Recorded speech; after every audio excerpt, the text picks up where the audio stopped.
What is natural selection? Natural selection is an evolutionary process in which individuals with traits that support survival reproduce at higher rates.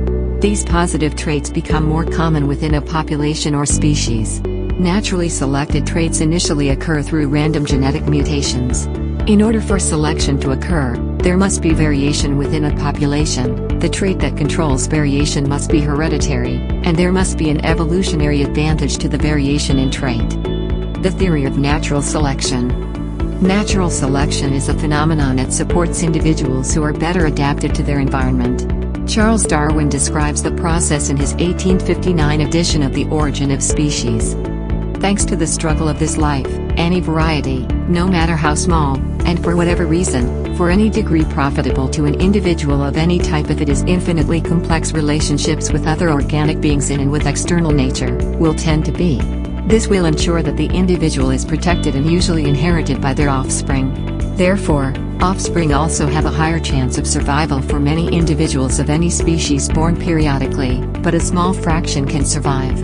I named this principle after every small variation preserved by the term natural selection to indicate, if useful, the relationship of man to the power of choice. It is also worth noting that the phrase survival of the fittest, commonly used when it comes to natural selection and often incorrectly attributed to Darwin, was coined by his contemporary Herbert Spencer. Darwin later adopted this phrase in his works. Darwin did not know from the beginning of the theory of evolution through natural selection that the inherited traits that selection affects are genes. This knowledge would soon come to light when Gregor Mendel introduced genetics to the world by publishing his plant hybridization experiments in 1865. Natural selection conditions. For natural selection to occur, there needs to be feature variation. For example, American rabbits are brown in spring and summer, but their fur turns white in winter.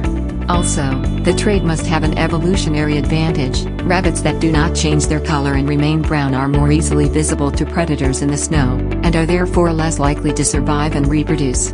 The third condition is that this trait must be hereditary. For rabbits of America, it is the only one-place variation in the agouti gene that acts on natural selection. Interestingly, there is some evidence that the effects of climate change on snow seasons are altering selection pressures. Individuals in some rabbit populations are returning to keep their brown wool year-round. This process, which typically occurs over many generations within a population, is called adaptive evolution.